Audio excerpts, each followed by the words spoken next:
விசச்சாராயம் குடித்து உயிரிழந்தவர்களின் இறுதி ஊர்வலம் தொடங்கியது. உறவினர்கள் இறுதி அஞ்சலி செலுத்திய பின் உடல்கள் ஊர்வலமாக கொண்டு செல்லப்படுகிறது. கூடுதல் விவரங்களை செய்தியாளர் ராஜகுமரன் வழங்க கேட்கலாம். ராஜகுமரன், வணக்கம். விவரங்களை சொல்லலாம். கள்ளக்குறிச்சியின் கருணாபுரம் கிராமத்தில் விசச்சாராயம் அருந்தி உயிரிழந்தவர்களின் இறுதிச் சடங்குகள் தொடங்கியிருக்கின்றன. கிட்டத்தட்ட 28 உடல்கள் இன்னும் சற்று நேரத்தில் அடக்கம் செய்யப்பட இருக்கின்றது.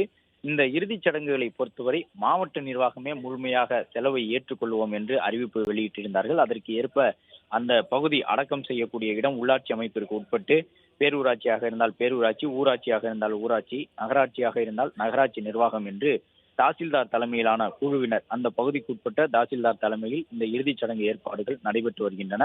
பெரும்பாலானவர்கள் கோமுகி என்கின்ற இந்த நதிக்கரை ஓரத்திலேயே அனைத்து உடல்களையும் அடக்கம் செய்கின்றார்கள். ஒரு சிலர் அருகில் இருக்கக்கூடிய தேவாலயத்தை ஒட்டி இருக்கக்கூடிய மயான பகுதியில் உடல்களை அடக்கம் செய்து வருகின்றார்கள். மொத்தமாக உடற்கூறாய்வு முடிந்து குடும்பத்தினர் வசம் ஒப்படைக்கப்பட்டிருந்த 28 உடல்கள் தற்போது அடக்கம் செய்யப்பட்டு வருகின்றன. இறந்தவர்கள் தங்கள் மத வழக்கப்படி புதைக்கின்றனர், ஒரு சிலர் எரிக்கின்றனர்.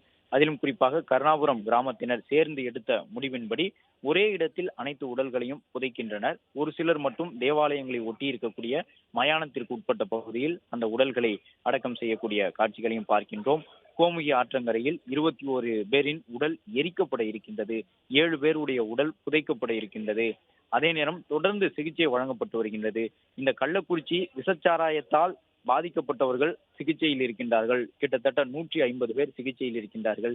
அதே நேரம் இறந்தவர்களுடைய எண்ணிக்கை 42ஆக அதிகரித்திருக்கின்றது.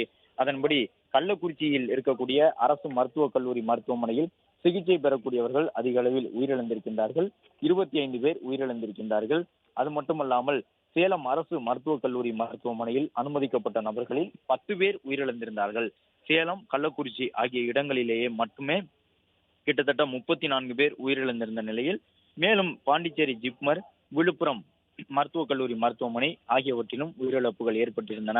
அங்கு இறுதிச் சடங்கை செய்வதற்காக இறந்தவர்களுடைய குழந்தைகள் நிற்கக்கூடிய காட்சிகள் பார்க்கக்கூடிய அனைவருமே கண்ணீரை வரவழைக்கும் வகையில் இருக்கின்றது. இறந்த அனைவருமே நாம் ஏற்கனவே குறிப்பிட்டபடி அன்றாட கூலிகள், தினக்கூலிகளாக அருகில் இருக்கக்கூடிய இந்த கள்ளக்குறிச்சி நகரத்திற்கு உட்பட்ட பகுதிகளுக்கு சென்று ஒவ்வொரு நாளும் கொத்தனார் உள்ளிட்ட அந்த சித்தால் போன்ற கட்டுமான பணியில் தான் பெரும்பாலானவர்கள் ஈடுபடுவோம் என்று சொன்னார்கள். மேலும் அந்த கிராமத்தவர்களை கேட்ட பொழுது கள்ளக்குறிச்சி நகரத்திற்கு வரக்கூடிய அந்த பொருள்களை ஏற்றி இறக்கக்கூடிய சுமை தாங்கிகளாக, கூலிகளாக பணி செய்யக்கூடியவர்கள் தான் அந்த குறிப்பிட்ட பகுதியில் வசிப்பதாக சொல்லியிருந்தார்கள். கடைகளுக்கு வரக்கூடிய பொருள்களை இறக்கி வைப்பது, கடைகளில் இருந்து பொருள்களை ஏற்றி அனுப்புவது, அருகில் இருக்கக்கூடிய கிராமங்களுக்கு விவசாய கூலி வேலைக்கு செல்வது அங்கு இருக்கக்கூடிய பெண்களுடைய பணியாக இருக்கும் என்ற தகவலையும் சொன்னார்கள். இவ்வாறு உயிரிழந்து போனவர்களில் பெரும்பாலானவர்கள் கிட்டத்தட்ட அனைவருமே தினக்கூலிகளாக அன்றாடம் ஒவ்வொரு இடத்திற்கு சென்று பணி செய்து வந்தவர்கள் என்று சொல்லப்படுகின்றது.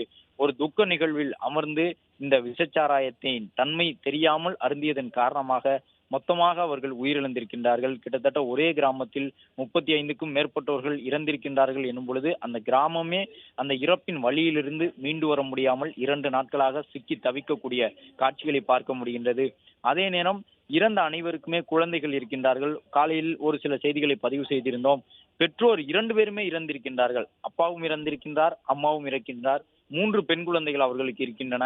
இப்போது அந்த பெண் குழந்தைகளை பராமரிக்கக்கூடிய பொறுப்பு அந்த அவர்களுடைய தந்தையின் தாய் பாட்டி வசம் ஒப்படைக்கப்பட்டிருக்கின்றது என்பதையெல்லாம் சொல்லியிருந்தார்கள். விவரங்களுக்கு நன்றி ராஜகுமரன்.